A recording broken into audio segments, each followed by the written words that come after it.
Sa pagpapatuloy ng ating istorya, ang Netherworld Flower ay unti-unting bumalik sa katawan ni Feywo, habang dahan-dahan siyang bumagsak, mabilis na kumilos ang lahat para siya'y alalayan, sabay sigaw ng pag-asa, gumagaling na ang mga sugat ni Senior Sister, isang himala, na iligtas natin si Senior Sister. Sa gitna ng kanilang saya at pagdiriwang, biglang kumulog ang lupa, isang nakakakilabot na presensya ang pumuno sa hangin, si General Chen Li, hawak ang kanyang makapangyarihang sibat, ay hindi may kakailang galit, hinampes niya ito sa lupa, naglabas ng nakakapasong enerhiya na halos sumiklab sa paligid, sa matinding sigaw na kayang manginig ng kaluluwa, sumambit siya, Sect Leader Wang. Si Wang Feng ay napaurong, tila nawawalan na ng lakas dulot ng malupit na shockwave, sa gitna ng kanyang panghihina, damapo ang malamig na titig ni General Chen Li sa kanya at walang pag-aalinlangang nagsalita, ang pagpapalit ng isang buhay para sa maraming buhay ng Divine Immortal Sect, hindi ba't sulit yun? Ang mga salitang ito ay nagpaalab sa galit ng lahat, kanilang mga mata ay nakatuon kay General Chen Li, nag-aalab sa pagkapuot, samantala, naramdaman ni Wang Feng ang kayabangan ni Chen Li.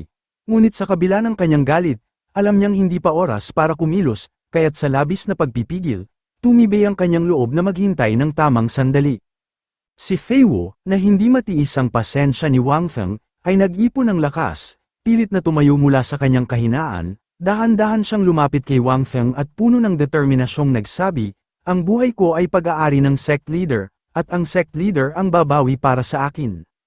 Nagulat ang lahat sa bigat ng mga salitang binitiwan ni Feywo, isang tahimik na dagandong ang tumama sa kanilang mga puso, ngunit sa kabila ng kanilang pagkabigla, nanatili silang walang magawa, sa kanilang mga mata ay sumilay ang lungkot habang pinapanood si Feywo na sugatang, unti-unting tumatayo. Sa kabila ng hirap, matatag siyang tumindig sa harapan ng ating bida, ang kanyang mga sugat ay parang mga sakripisyong nakaukit sa kanyang katawan, punong-puno ng determinasyon, inangat niya ang kanyang tinig at buong tapang na nagsalita, ako, si Ling Feywo, ay buong pusong iniaalay ang Netherworld Bloom. Nang marinig ito, si General Chen Li, na mistulang nahulog sa kanyang sariling kayabangan, ay ngumiti ng may kumpiyansa, tumawa siya ng malamig at mapanuyang sinabi, ang Divine Immortal Sect, talagang bihasa sa pagtuturo, mga disipulo nilang lahat, alam ang kanilang tungkulin, ngayon, parang isang napakasimpleng laro na lang ang solusyon sa lahat ng ito. Sa malamlam na liwanag, itinaas ng ating bida ang kanyang kamay at marahang tinapak ang ulo ni Feywo, isang payapang ngiti ang bumungad sa kanyang mukha habang may kabigatan sa kanyang mga salita. Kung ang Divine Immortal Sect ay dapat mabuhay sa pamamagitan ng mga sakripisyo ng sarili nitong mga disipulo, paano pa natin matatawag ang ating sarili na Divine Immortal Sect? Ang mga salitang yun ay tumagos sa puso ni Feywo, parang isang mainit na alon ng pag-asa at lakas, habang ang kamay ng kanyang master ay banayad na humahaplos sa kanyang ulo, tumulo ang luha ni Feywo, mga luhang puno ng pasasalamat at pananabik sa hustisya. Sa huli, ngumiti siya, mahina ngunit puno ng determinasyon, at buong puso niyang isinagot, opo, master. Habang nasa likuran si Ye Maqing, nakita niya ang pagiging maginoo ng kanyang asawa, napangiti siya ng matamis at sinabi, ikaw ang pinakamagandang desisyon na ginawa ko sa buhay ko. Sa pagkarinig ng papuri, bahagyang lumingon ng ating bida, ngumiti ng may halong aliw at pangamba, sabay nag-isip, isa akong tao na may prinsipyo, kung hindi ko man lang kayang ipaglaban at protektahan ang sarili kong mga tao, paano ko masasabi na nararapat akong maging isang transmigrator? Hindi nag-atubiling itinuro ni Wang Feng si General Chen Li, direkta sa mukha, sabay sigaw ng puno ng tapang, ngayon, wawakasan ko ang iyong sumpa ng apoy na dragon. Nang marinig ito, nagdilim ang tingin ni General Chen Li habang seryosong tinitigan ng ating bida, at nagsalita, hanggat hindi mo naabot ang semi-profound Venerable Realm, wala kang laban sa Fire Dragon Curse ko, at huwag ka nang mangarap na abutin pa ang Profound Venerable Realm sa buong buhay mo. Nag-init ang dugo ng ating bida, ang galit sa kanyang puso ay nagliyab tulad ng nag-aapoy na bagyong hindi mapipigilan, tinipon niya ang kanyang profound chi sa palad, kita ang kanyang tiyak at walang takot na determinasyon, at idineklara, kung gayon, tumingin ka at saksihan ang aking kapangyarihan. Kahit nagliliyab ang bawat hibla ng kanyang katawan sa sakit, pinilit ni Wang Feng na i-summon ang lahat ng natitirang lakas, sa huli, ang Dharma Manifestation Buddha ay nagpakita ng buong lakas, isang presensya na kayang yumanig sa mundo. Sa sandaling yon, napansin ni Naunian at Muyunfei ang nangyayari at lubos silang nabahala, napasigaw sila, ang anyo ng Buddha ay nagliliyab at tila nawawalan ng lakas, mukhang hindi pa kaya ng master na talunin ang Fire Dragon Curse. Habang pinipilit pigilan ni Wang Feng ang matinding sakit na nararamdaman, tinipon niya ang natitirang lakas upang kontrolin ang Dharma Manifestation. Sa kabila ng kanyang paghihirap, muling sinalakay nito si General Chen Li.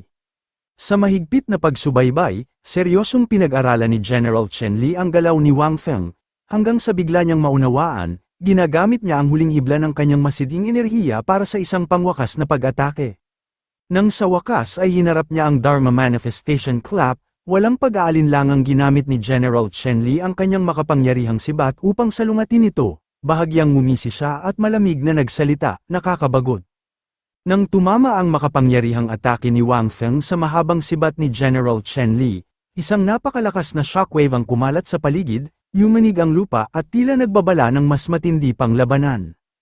Samantala, sina Ziman Piaozu at Zhu Yuyan, na nakamasid sa gilid, ay napilitang itaas ang kanilang mga braso upang harangan ang malakas na hangin dulot ng shockwave, habang nanginginig, nagkomento sila. Bagamat kalahating antas lamang ang pagitan ng Half-Step Profound Venerable Realm at Peak Profound Sovereign Realm, parang napakalayo ng agwat, tulad ng dalawang mundo na hindi kailanman magtatagpo. Sa loob ng gitna ng labanan, kita ang hindi matinag na porma ni General Chen Li, sa isang walang kahirap-hirap na galaw.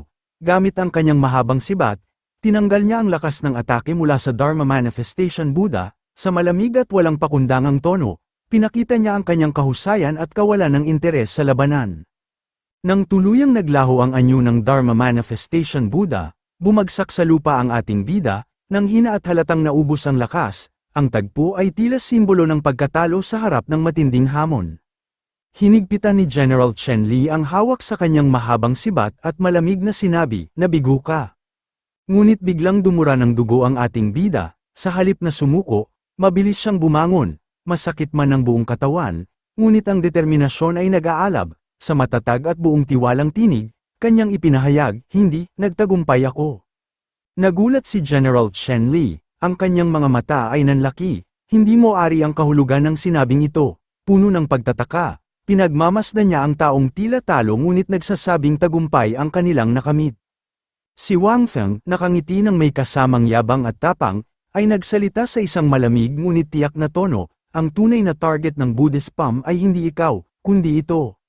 Sa bawat paggalaw ng enerhiya ng Buddhist palm, ang insenso ay nagliyab ng mabilis na pagkasunog, ang bawat usok na naglaho ay nagsisilbing tanda ng pagtatapos ng isang matinding kabanata. Sa ngayon, nauubos na ito, isang hudyat na ang Demon Silang Conference ay dumating na sa kanyang wakas.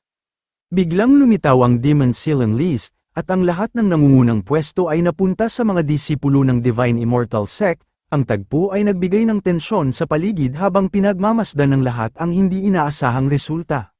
Si General Chen Li, hawak ang kanyang mataas na sibat, ngumiti ng may panlalait at sinabi, "Ano ngayon kung tapos na ang kompetisyon, ano ang kinalaman nito sa kaya mong gawin para gibain ang Fire Dragon Curse?" Ang ating bida, na tila may tinatagong lihim, ngumingiti ng may kumpiyansa habang nakatitig sa system message sa kanyang harapan, sa isang mapanukso ngunit tiyak na sagot. Kanyang sinabi, "Malaki ang kinalaman ng dalawang bagay na yan."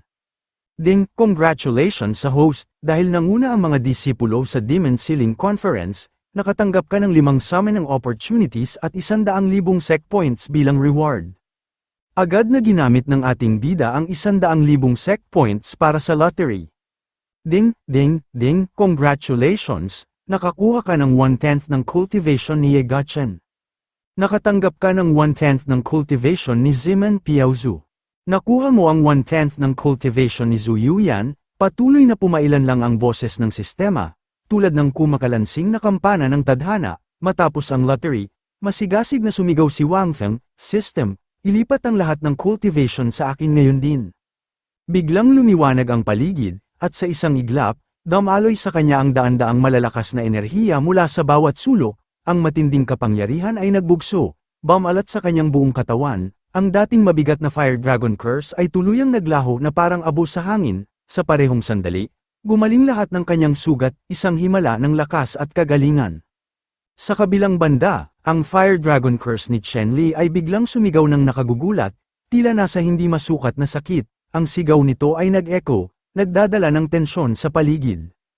Nagulat si General Chen Li, sa isang iglap, tumingin siya sa Fire Dragon Curse, kitang-kita ang pagkabahala sa kanyang mukha, sa galit at hindi makapaniwala, siya ay napasanggol, paano mo nagawang sirain ang Fire Dragon Curse ko? Ngunit ang ating bida, puno ng kumpiyansa at lakas, ay humakbang pasulong, sa isang matatag at makapangyarihang tinig, idineklara niya, nagkataon lang naman na nakaakyat ako sa Profound Venerable Realm, ding, congratulations host, na advance na ang cultivation mo sa Profound Venerable Realm.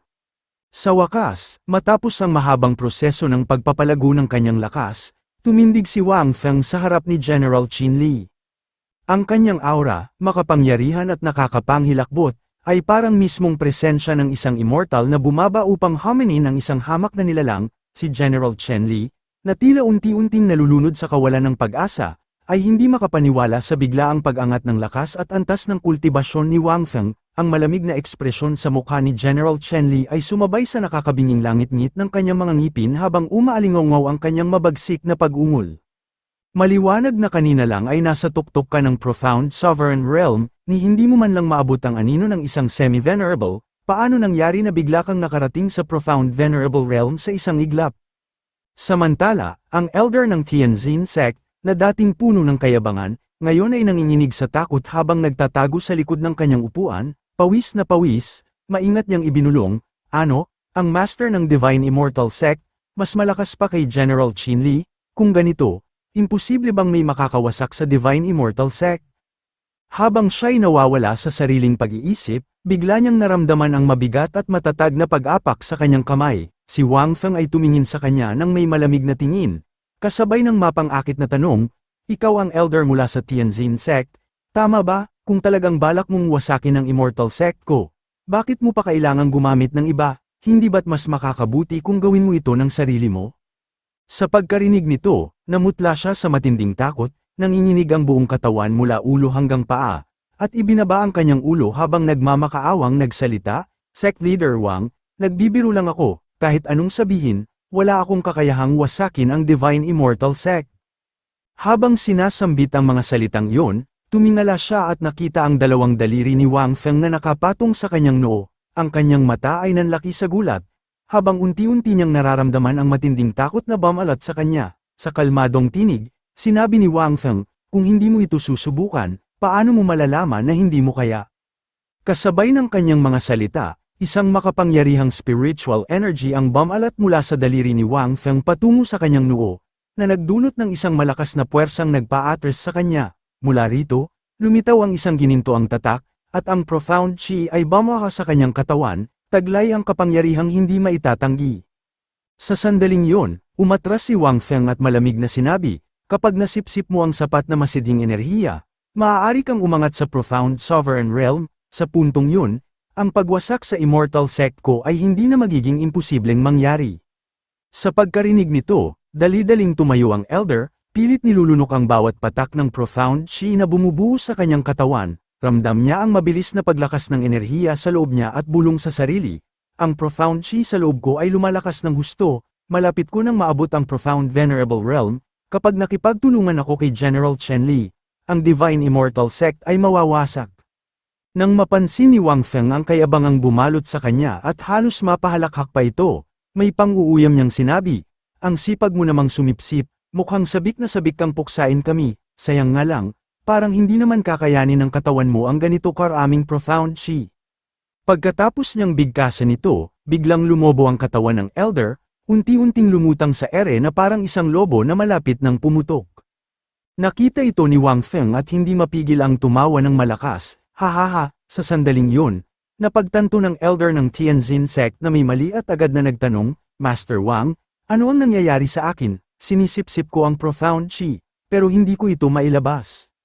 Ngumiti si Wang Feng, bahagyang nakapikit ang isang mata, at may malamig na tinig na tumugon, Humph, pinabilis ko lang ang pagsipsip mo, hindi ang paglabas nito, kaya habang mas gusto mo kaming patayin, mas mabilis kang lolobo, Humph, sobra ang tiwala mo sa sarili, naghahanap ka ng kamatayan.